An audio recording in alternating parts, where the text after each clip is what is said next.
Assalamualaikum warahmatullahi wabarakatuh. Sahabat-sahabat setia obral yang selalu ceria, selalu bahagia, penuh berkah, penuh karunia, dan penuh rahmat dari Allah Subhanahu wa Ta'ala. Tentunya sahabat-sahabat masih ingat betul tentang konsep dan pembagian ilmu yang terkandung dalam ayat-ayat suci Al-Quran. Sahabat pasti nggak akan lupa, tapi kalau lupa juga tidak apa-apa. Kita tahu betul bahwa pengetahuan kita, pengetahuan seluruh umat manusia di dunia ini pada dasarnya adalah ilmillah. Ilmunya Gusti Allah. Ilmun min indillah. Ilmu yang berasal dari Allah Subhanahu wa Ta'ala. Ilmu yang bersumber dari Allah Subhanahu wa Ta'ala. Ilmu-ilmu tersebut diberikan oleh Allah kepada umat manusia, ada kalanya dalam bentuk transfer langsung. Allah mengirimkan metadata kepada memori otak manusia. Hanya saja ini terbatas. Khusus untuk para rasul, para nabi, dan boleh jadi alamayasya, orang-orang tertentu lain yang dikehendaki oleh Allah Subhanahu wa Ta'ala. Nabiullah Adam misalnya, wa 'allama Adamal asma'a kullaha. Allah melakukan transfer metadata ke dalam memori Nabiullah Adam. Dan ketika Nabiullah Adam dihadapkan dengan sesuatu unsur yang bersifat duniawi, kecerdasan Nabiullah Adam segera mampu menformulasi berdasarkan metadata yang ada. Segera saja Nabiullah Adam mampu memahami, mampu mengetahui, mampu mempergunakan, mampu mengelola, dan juga mampu mengembangkan unsur-unsur yang ada di hadapannya tersebut. Sedangkan kepada umat manusia yang lain seperti kita yang bukan siapa-siapa ini, Allah mengajarkan ilmunya kepada kita ada kalanya melalui informasi-informasi yang bersifat verbal, qaulan, qauliyah. Allah mewahyukan kalamnya, firmannya kepada para nabi, kepada para rasul.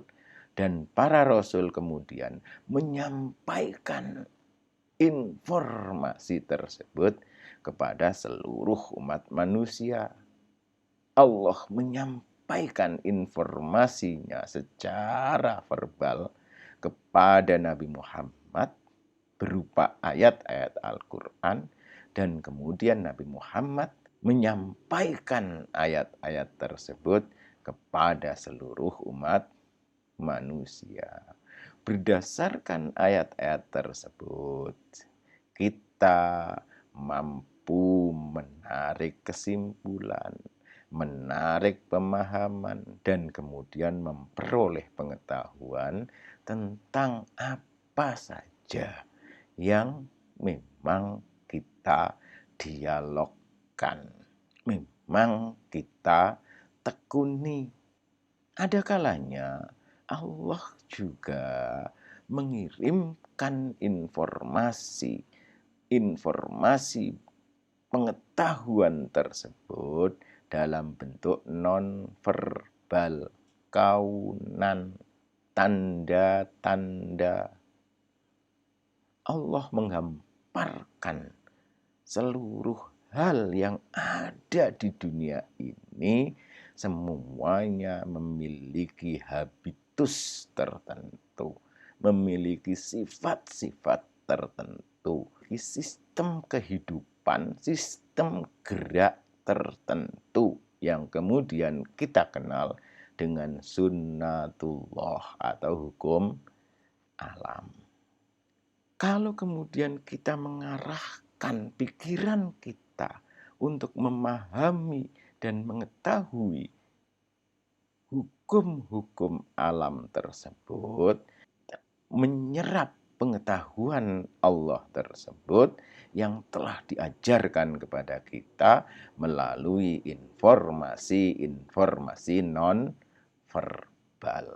Kita juga akan mampu menyerap pengetahuan Allah yang telah dihamparkan kepada kita tersebut melalui sistem tanda fenomena. Itu kalau dilihat dari cara Allah mengajarkan pengetahuan, mewariskan pengetahuannya kepada kita.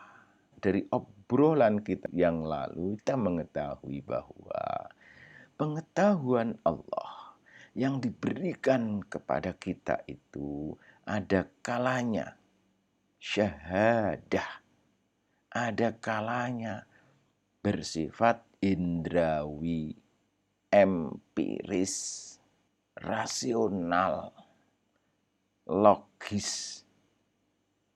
Tetapi ada kalanya juga bersifat non-empiris.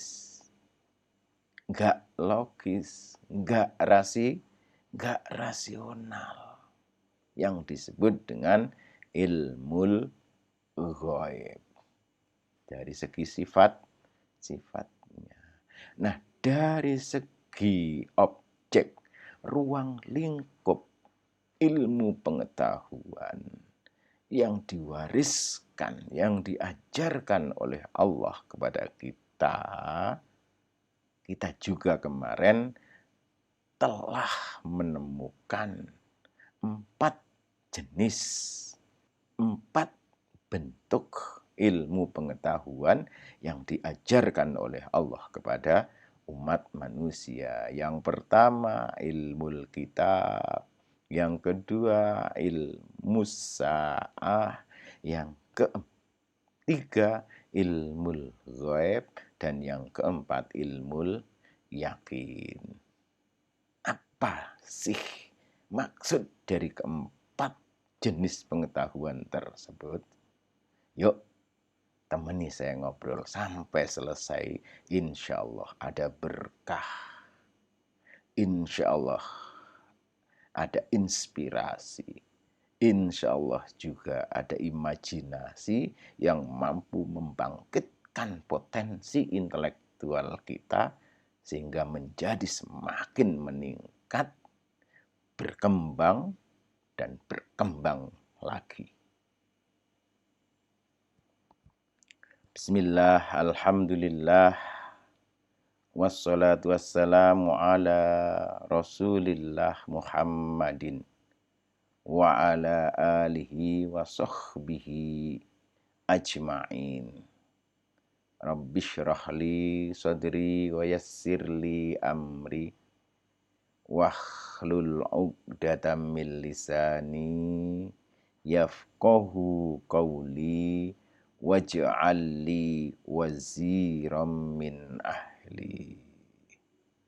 Ada 4 istilah yang dapat kita simpulkan dari ayat-ayat Al-Quran bahwa ilmillah, ilmunya Gusti Allah itu yang disampaikan, yang diajarkan kepada kita dapat kita bagi, kita klasifikasi menjadi 4 macam, 4 jenis.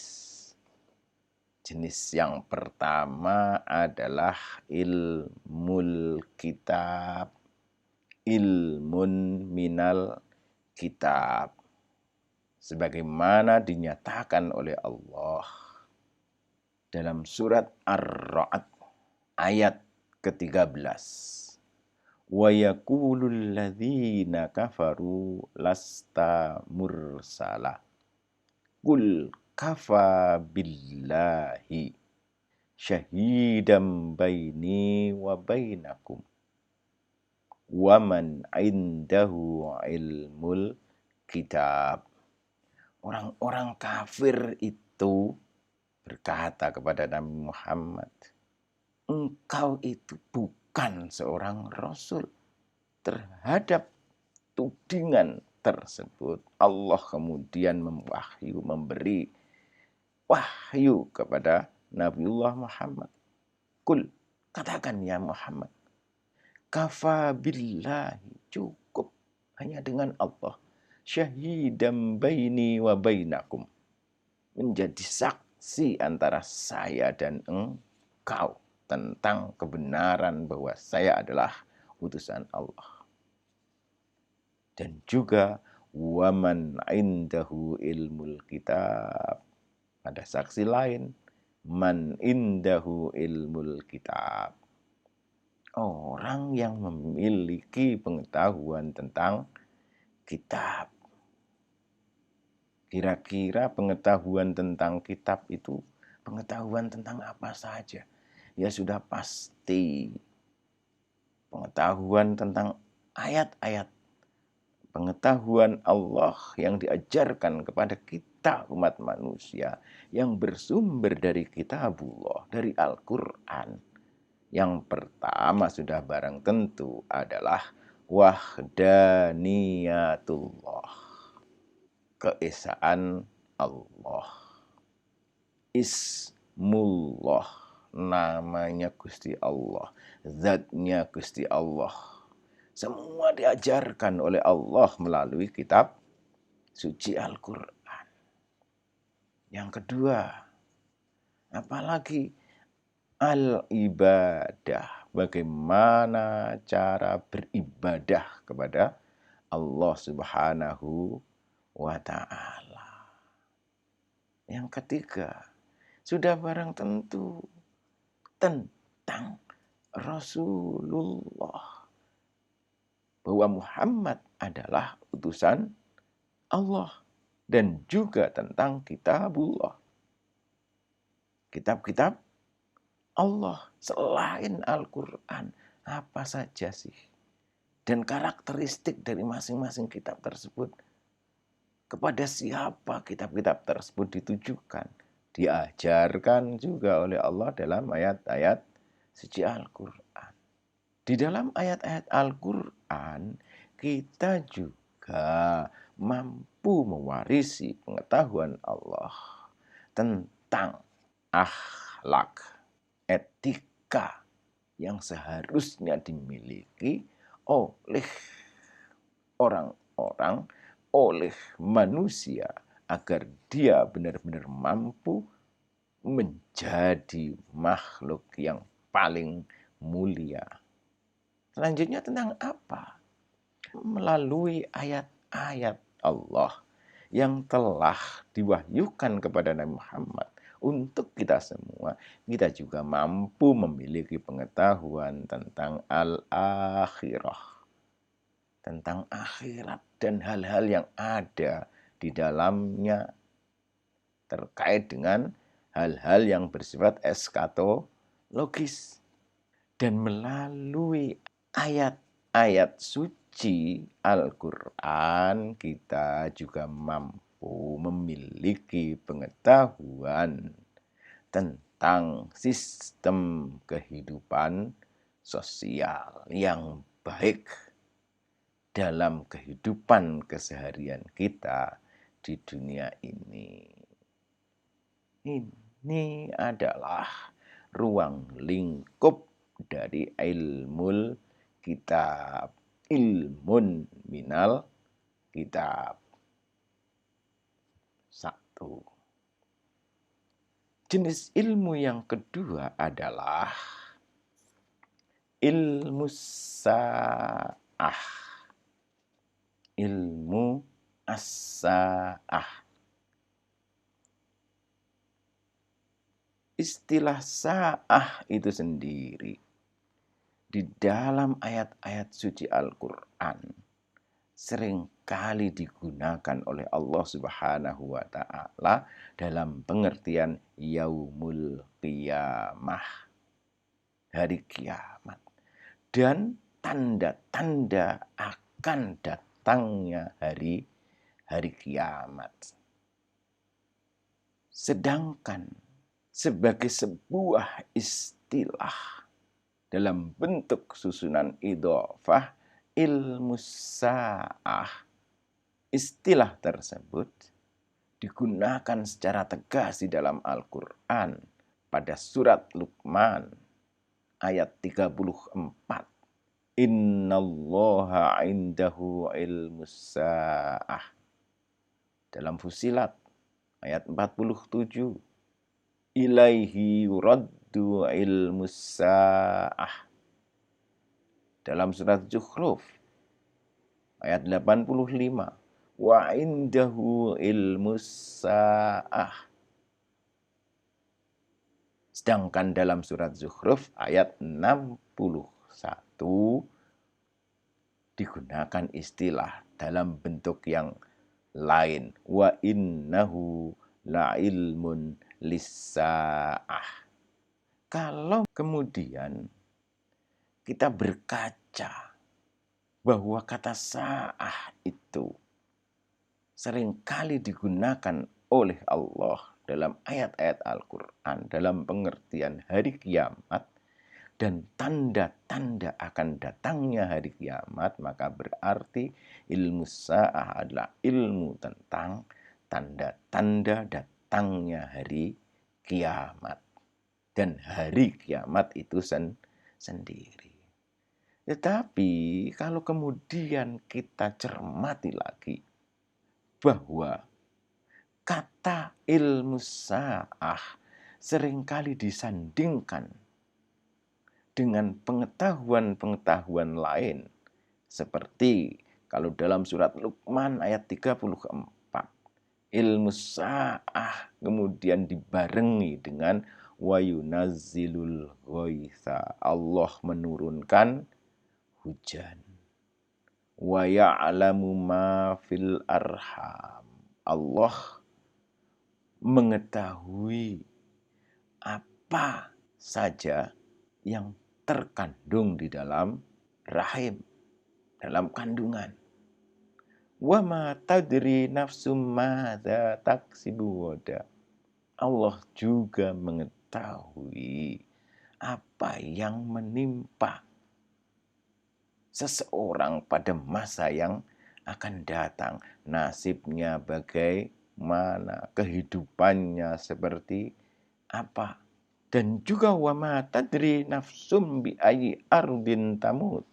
Kamu juga enggak akan pernah ngerti kapan dan di bumi mana kamu akan meninggal. Kata-kata ini digunakan oleh Allah mengiringi ilmu sa'ah. Dalam ayat ke-47 surat Fusilat misalnya, kata ilmu sa'ah juga disandingkan oleh Allah dengan wama takhruju min thamaratin min akmamiha. Allah mengetahui berapa dan apakah kelopak bunga akan berkembang menjadi buah. Wa ma tahmilu min unsa wala tada'u illa bi'ilmih. Apakah janin yang ada dalam kandungan seorang perempuan akan tumbuh berkembang sampai kemudian dilahirkan, hanya Allah yang tahu. Sedangkan dalam surat Zukhruf ayat ke-85 secara tegas Allah juga menyatakan Wa tabarakalladzi lahu mulkus samawati wal ard. Maha suci Allah yang memiliki langit dan bumi. Wa indahu ilmus sa'ah. Kemudian dilanjutkan dengan ayat-ayat terkait dengan penciptaan.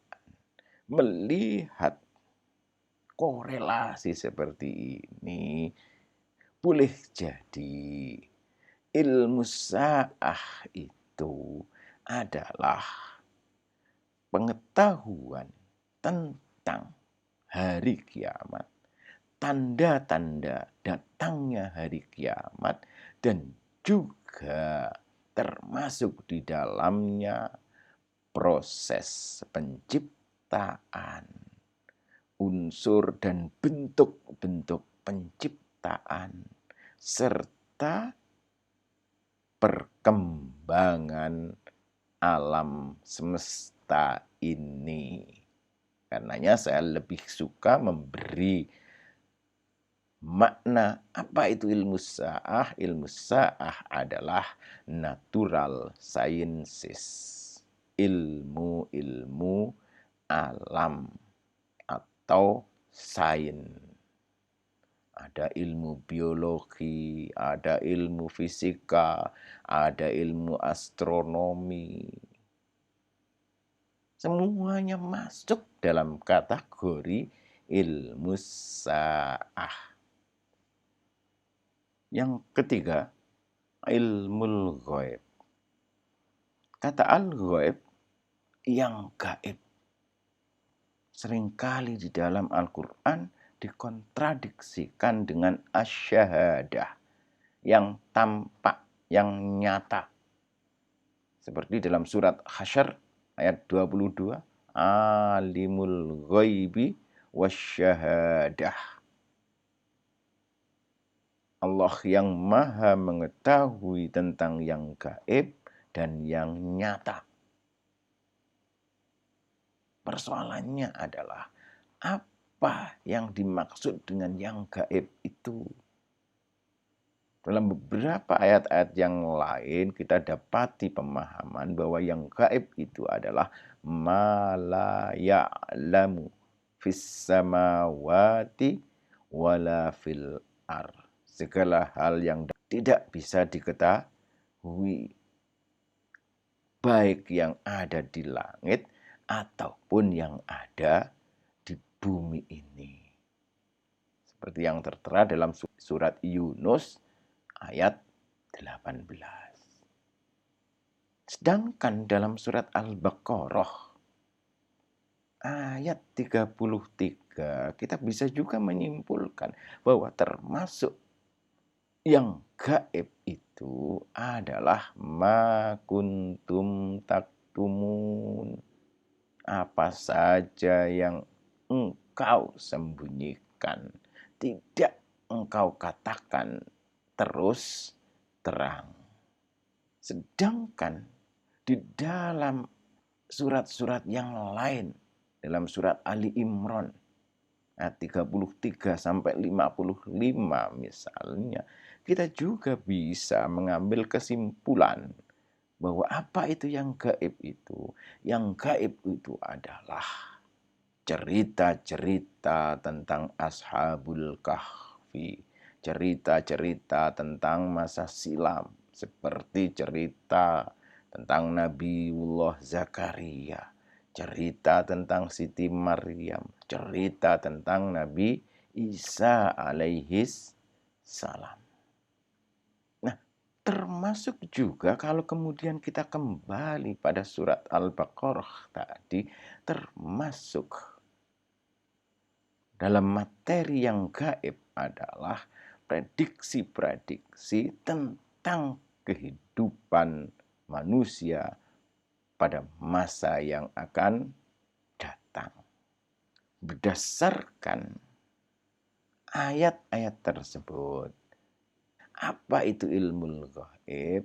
Di samping hal-hal yang memang bersifat yang tidak terjangkau oleh logika dan juga indera kita, termasuk di dalam ruang lingkup ilmu ghaib, adalah sejarah kehidupan umat masa yang lampau, sejarah kehidupan masa silam. Termasuk di dalamnya juga motivasi-motivasi yang tersembunyi dalam peristiwa-peristiwa yang terjadi dalam masa kini. Termasuk dalam kategori ilmu ghaib adalah prediksi sejarah kehidupan masa depan peradaban umat manusia. Kenapa sejarah masa silam termasuk dalam kategori yang gaib? Karena begitu pelaku-pelaku sejarah tersebut telah tidak dapat kita telisik, maka ada banyak hal yang sangat-sangat tidak mungkin kita konfirmasi objektivitas kebenarannya. Kalau toh kita mampu melakukan rekonstruksi, maka rekonstruksi tersebut tentu saja selalu bersifat subjektif, tidak objektif. Itu sebabnya masuk dalam kategori ilmu ghaib. Dalam kategori ini, apa sih yang masuk? Ilmu apa saja yang bisa dikategorikan sebagai ilmu ghaib? Mungkin adalah sejarah, antropologi, futurologi, dan lain-lain sebagainya. Yang keempat, ilmu yaqin. Kalla lau ta'lamuna ilmal yaqin latarawunnal jahim thumma latarawunnaha ainal yaqin thumma latus'alunna yawma idzin anin naim. Dalam ayat 5 disebut oleh Allah ilmul yakin. Allah hanya nyebut sekali tentang ilmul yakin ini di dalam ayat tersebut. Nah, apa yang dimaksud dengan ilmul yakin? Kalau kemudian kita menjelaskan dengan ayat tsumma latarawunnaha ainal yakin, kemudian kamu akan melihatnya dengan mata kepala sendiri. Atau ketika kemudian Hudhud misalnya memberi kabar kepada Nabiullah Sulaiman, wajituka min sabain binabai yaqin, saya datang dari negeri Sabak dengan nabain, kabar yakin yang meyakinkan. Maka tentunya kita dapat menyimpulkan bahwa apa itu ilmu yakin? Ilmu yakin adalah pengetahuan-pengetahuan yang dapat diperoleh dan kemudian dibuktikan secara logis, secara empiris. Dengan demikian, maka pengetahuan yang termasuk dalam ruang lingkup ilmu yakin ini adalah pengetahuan-pengetahuan yang bersifat empiris. Pengetahuan apa sajakah itu? Nah, kalau kemudian kita kembali kepada cerita burung Hudhud, binabain yakin, terkait dengan apa? Terkait dengan iklim, kondisi sosial masyarakat Sabak yang dipimpin oleh seorang ratu. Tingkat peradabannya yang sangat maju pada saat itu. Sistem sosial yang ada pada saat itu seperti apa? Kondisi keberagamaan mereka seperti apa? Maka boleh jadi kita juga akan sampai pada kesimpulan apa ilmu yakin? Ilmu yakin adalah ilmu-ilmu terkait dengan sistem kondisi kehidupan sosial kemasyarakatan pada saat ini. Masuk dalam kategori ilmu yakin ini adalah ilmu teknologi, ilmu informasi, sosiologi, dan yang lainnya yang bersifat sosial sciences. Kenapa?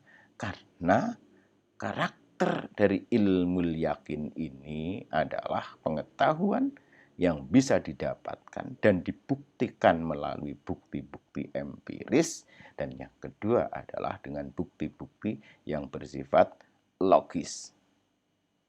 Itu adalah 4 ilmu yang secara langsung istilah teknisnya disebut dalam ayat-ayat Al-Quran.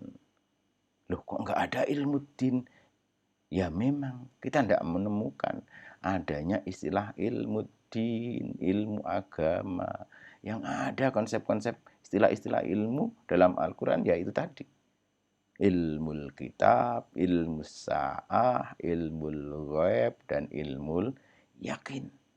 Tidak ada kemudian istilah-istilah keilmuan lain selain keempat itu. Nah, kalau kemudian ternyata ada yang mengkonstruksi menjadi ilmu din, ilmu ghairuddin misalnya, ilmu ibadah dan lain sebagainya, monggo silahkan saja.